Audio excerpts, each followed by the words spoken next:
With the MLB season at the halfway point and heading into the All-Star break, now is the perfect time to assess the biggest storylines for the remainder of the season. There have been some truly unprecedented performances by some players who are vying for league MVP awards, and the races in both leagues have been really tight. There's also been quite a few intriguing divisional races between rival teams that you'll have to keep an eye on during the dog days of summer. Some teams have shocked the baseball world in the first half, while others are on the rise and ready to make some noise down the home stretch. All in all, it's been an enthralling season of baseball so far, and the second half should have much more in store. So with all that being said, here are my top 8 storylines to follow for the second half of the 2021 season.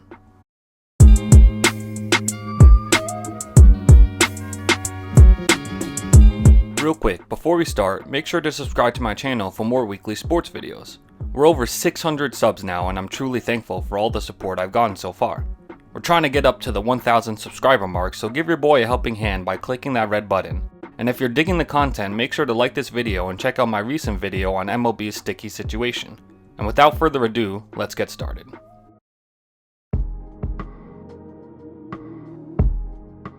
Our first major player storyline to follow is a heated AL MVP race between two-way Shohei and Vladdy Jr.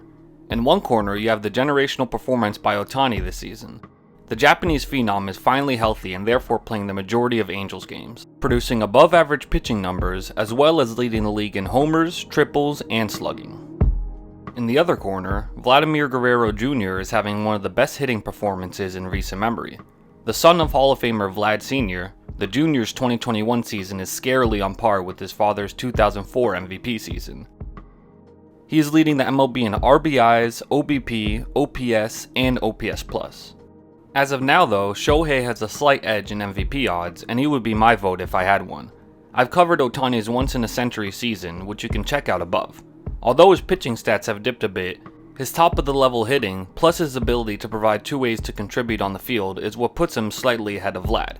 However, it's not impossible for Vladdy to catch up in the race. If Ohtani has a few more terrible pitching performances like he did against the Yankees, then it may discount the fact that he can both pitch and hit. If you take away the obvious pitching advantage, then Vlad most certainly has a case as a hitter and a first baseman who fields, unlike Ohtani, who is almost exclusively a DH. Regardless of who wins the award, we get to see two incredible generational talents going all out. It's Placata Power versus Bambino II. The ultimate winner? Baseball fans.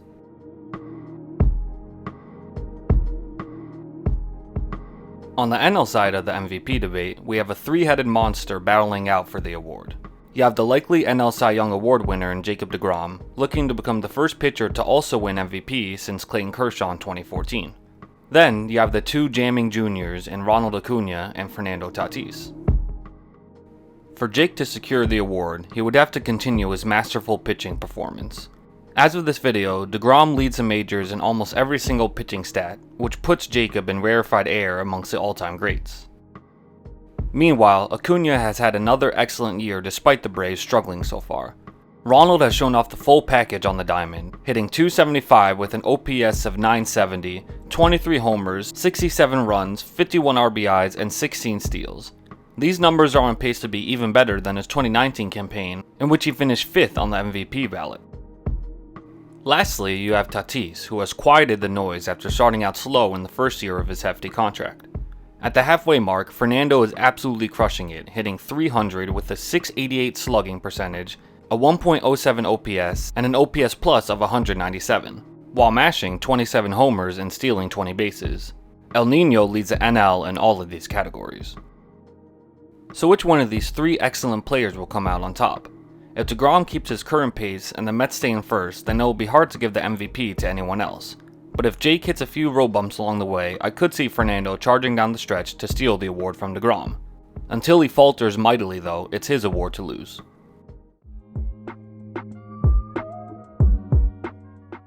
With those two major player-based narratives out of the way, let's focus on some of the best team-based divisional storylines.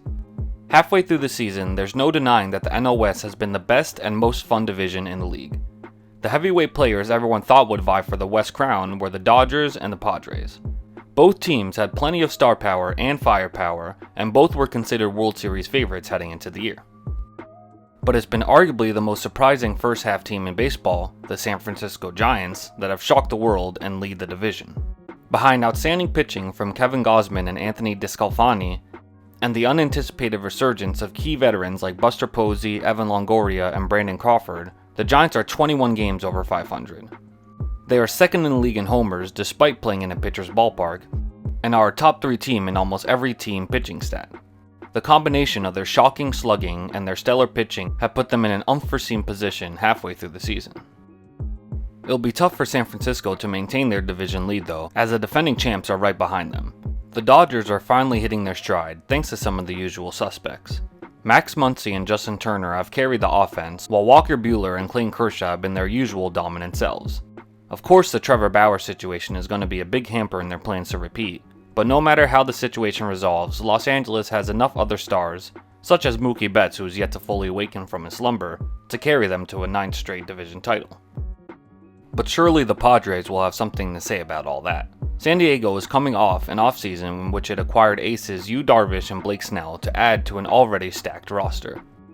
These moves led many around the league to declare the Padres the new toast of the West, and they have all the pieces to win the division, including Tatis, Manny Machado, Jake Cronenworth, Will Myers, and more. So this is by far the most talented division in baseball. All 3 teams have the weapons to make a deep run in the postseason, but as for the regular season, I see the Dodgers climbing above the fray and continuing their divisional dominance. However the division ends up shaking out, the 2 runners-up will likely be the 2 NL wildcard teams, so expect to see all 3 in the playoffs come October.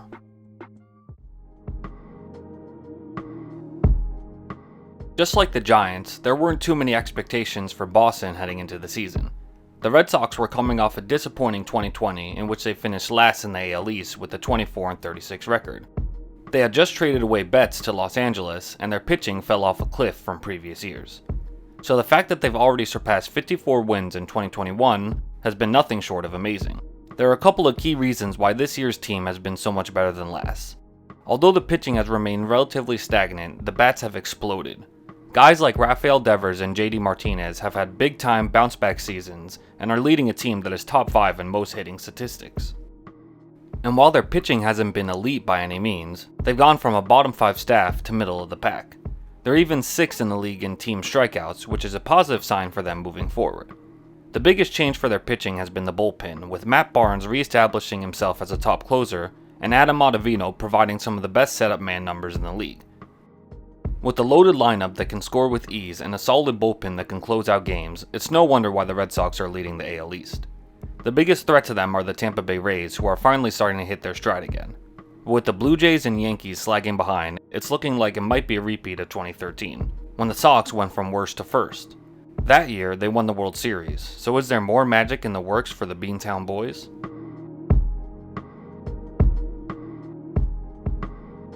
One of the most top-heavy divisions in the MLB, AL West has 2 elite teams fighting it out over the rest. Last year's division winners, the Oakland A's, started off the season scorching hot but have since cooled down considerably over the last month.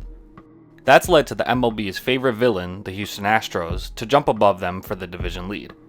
And even without the aid of trash cans and buzzer beaters, the Astros offense has delivered tremendously. Houston is leading the entire MLB in average, hits, runs, OBP, OPS, and RBIs, and are second in doubles and slugging. This is because of the core hitters' overall resurgence. Guys like Jose Altuve, Carlos Correa, Yordan Alvarez, and Yuli Gurriel all had down years last year, but have come back with a vengeance in 2021. They've proven that 2020 might have been a blip, and that maybe they didn't need extra outside help to be a great hitting team. I guess that's the frustrating part too, because they do have the talent and didn't need to rely on cheating to win, but they did so anyways. Regardless of the past, the present has gone swimmingly for the Stros. Their pitching has been just good enough to make them a 20 games over 500 team, and they've shown no signs of slowing down.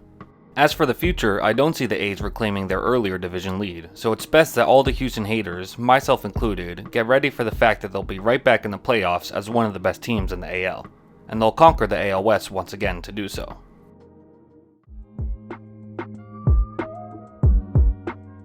There hasn't been a more topsy-turvy division in baseball than the NL Central. First it was the Cardinals stomping out of the gates in April, then it was the Cubs who went on a torrid winning streak to snatch first place, And then after that, the Brewers went on their own long streak that saw them jump from 3rd to 1st in a matter of weeks. As of this video, Milwaukee has a 5-game lead over the Cincinnati Reds thanks to a recent 11-game winning streak by the Brew Crew. But will the Reds take their turn in the roller coaster division and make a run at the top? They might have the pieces to do so with one of the most potent lineups in baseball. Playing in a bandbox of a park, the Reds have 4 players that have hit at least 13 home runs in Tyler Naquin, Eugenio Suarez, Jesse Winker, and Nick I am a man of faith Castellanos. This amount of pop in their lineup is great, but they'll have to improve on the pitching side if they want to make any real noise down the stretch. The Cubs could have been the one to snatch the crown, but they are coming off an 11-game losing streak. This might not only have taken them out of contention, but it might also force them to become sellers at the trade deadline. Names like Chris Bryant, Kyle Hendricks, and maybe even soon-to-be free agent Javi Baez might be on the way out.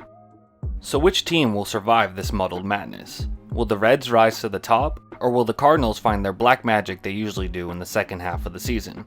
Or maybe the Brewers will just hold on to the lead because of their double-edged sword of Brandon Woodruff and Corbin Burns, along with their elite bullpen. Who knows, with this division, the Pirates might just end up taking it in the end.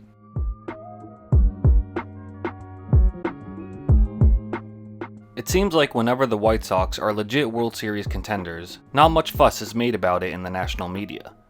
In 2005, they quietly pieced together one of the most dominant end-to-end seasons of all time, and not even ESPN can remember that they did it. And heading into this year, they had all the makings of a proper contending team. Solid lineup depth, a bushel of quality starters, heck, they even signed one of the best closers in the league, Liam Hendricks. But again, not much noise has been made despite the White Sox running away with the AL Central. Jose Abreu and Tim Anderson are quietly having great seasons, and Carlos Rodon and Lance Lynn are quietly putting up ace-level numbers. And this is all without 3 key prospects, Nick Madrigal, Luis Robert, and Eloy Jimenez, that can all produce for the team but have been on the IL. It's scary to think how this team can be even better if it were fully healthy. Nonetheless, it seems like Chicago thrives on being the unassuming underdogs. Despite the lack of national attention for the team, they just keep on trucking along. Maybe it's because they don't have a true household name like other division leaders. Or maybe it's because their city rivals on the north side are always drawing the majority of the local buzz. Regardless, there is no reason to think that the White Sox aren't a top World Series contender. Their injured young guns are on the way back and should be good to go for the playoffs. And as long as their pitching staff continues to perform at a top 10 level like it has, then Chicago will be playing deep into October. So look out for this team having a repeat of 2005, as they might dominate through the playoffs and win a World Series that most casuals will have trouble remembering decades later. I'm sure White Sox fans wouldn't mind that. Lastly, we have a storyline that maybe not a lot of people necessarily want to follow. But since my schadenfreude levels are through the roof, I want to follow it anyways. So instead of focusing on individual and team glory, let's focus on the ultimate bottom dwellers, the Orioles and the Diamondbacks. On one side, you have Baltimore. Ever since they failed to bring in the best closer in the 2016 AL wildcard game, they've spiraled into despair. Over the next 4 years, they won 75, 47, 54, and 25 games respectively. This year, they're 28 and 58 and once again dead last in the AL East. They've even lost 20 straight road games recently. Truly miserable stuff. But hey, at least they're the second worst team in the MLB this year. The team with the worst record than the lowly Orioles are the mighty Diamondbacks, authors of one of the worst months in baseball history. By the end of May, Arizona was 19 and 36 and had 2 separate losing streaks, one of 6 and another of 13. Not great by any means, but not historically terrible. They even started off the next month by beating the first place Mets. Yay! Well, the bottom quickly fell out as Arizona went on to lose its next 17 games. This losing streak was the second longest since 2005, and it culminated with a 24th straight road loss, which equals the most of all time.